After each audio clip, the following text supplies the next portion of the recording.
La Guinée, pays d'Afrique de l'Ouest avec une superficie de 245 857 km² et 320 km sur la côte atlantique. Aujourd'hui, 12 millions de personnes vivent sur ce territoire qui a une longue histoire, dont la célèbre résistance à la pénétration coloniale de l'Almami Samori Touré. En 1958, la Guinée est le seul pays francophone d'Afrique à dire non par référendum à la proposition du général de Gaulle sur une communauté française d'Afrique. Le nationaliste Sékou Touré, ancien syndicaliste, devient le premier président. Et les véritables ennemis de l'Afrique sont des Africains inconscients. Car si tous les Africains exprimaient la même volonté d'être, la même volonté d'authenticité et de dignité, eh bien l'impérialisme ne pourrait pas du tout réaliser son dessein. C'est un ardent militant pour la décolonisation et le panafricanisme, mais il deviendra très vite un dictateur sanglant. Plusieurs de ses opposants, accusés de complot, sont arrêtés et détenus dans le camp Boiro. Qualifiés de traîtres, de membres de la 5e colonne, ils sont souvent passés au peloton d'exécution s'ils ne sont pas simplement laissés mourir de faim dans des geôles sinistres. Sékou Touré meurt le 26 mars 1984 aux États-Unis, laissant un pays avec un avenir incertain. Un gouvernement intérim est formé, mais vite renversé par des militaires. Le colonel Lansana Conté, à la tête de la junte, propose aux Guinéens un comité militaire de redressement national. En décembre 1990, une nouvelle constitution met fin au régime militaire et instaure le comité transitoire de redressement national. Lansana Conté accepte le multipartisme et se fait élire en 1988 et en 2003 à la tête de l'État. Le pays passe du parti unique à une libéralisation à outrance par la création de plusieurs dizaines de partis politiques. Parmi les plus anciens et les plus influents opposants en exil, le professeur Alpha Condé est celui qui fait peur aux autorités de Conakry.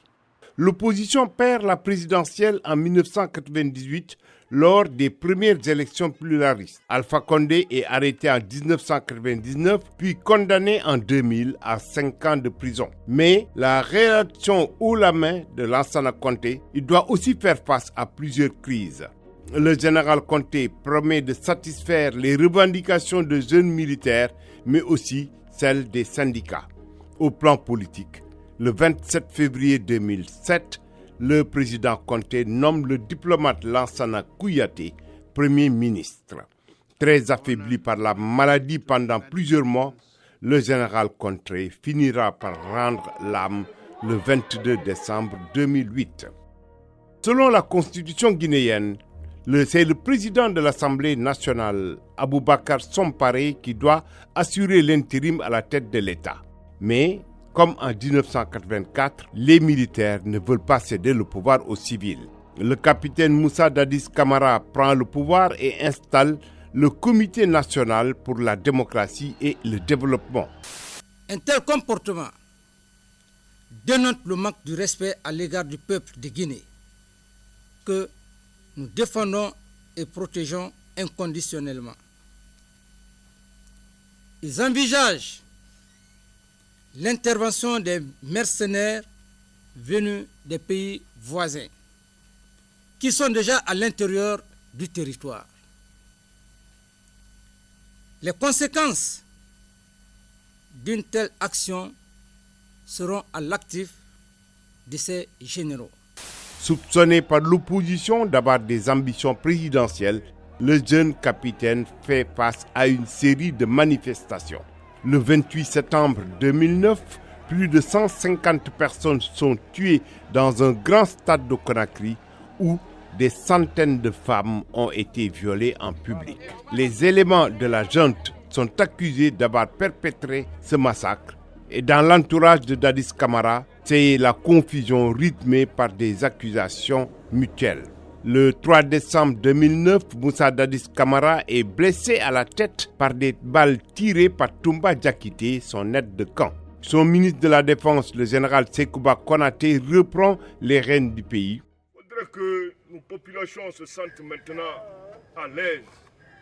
Il faudrait qu'ils vivent enfin dans un pays de droit, de démocratie. Le nouvel homme fort ne semble pas intéressé par le pouvoir. Après plusieurs médiations, il accepte de passer la primature aux civils pour conduire la transition. Les accords signés à Ouagadougou recommandent l'organisation des élections. Le 7 novembre 2010, Alpha Condé est élu président devant Cellou Dalein Diallo, ancien premier ministre du général Lansana Conté. Avant la fin de son second et dernier mandat, le RPG, parti d'Alpha Condé, est en campagne pour un référendum pour doter la Guinée d'une nouvelle constitution. Ses opposants y voient des manœuvres pour faire sauter le verrou qui limite les mandats présidentiels à 2. On ne veut pas un troisième mandat en Guinée. On veut un changement total. La prochaine présidentielle est prévue en 2020 et jusque-là, Alpha Condé n'a rien révélé de ses intentions. Partira ou partira pas, il suffit simplement d'attendre, l'avenir répondra.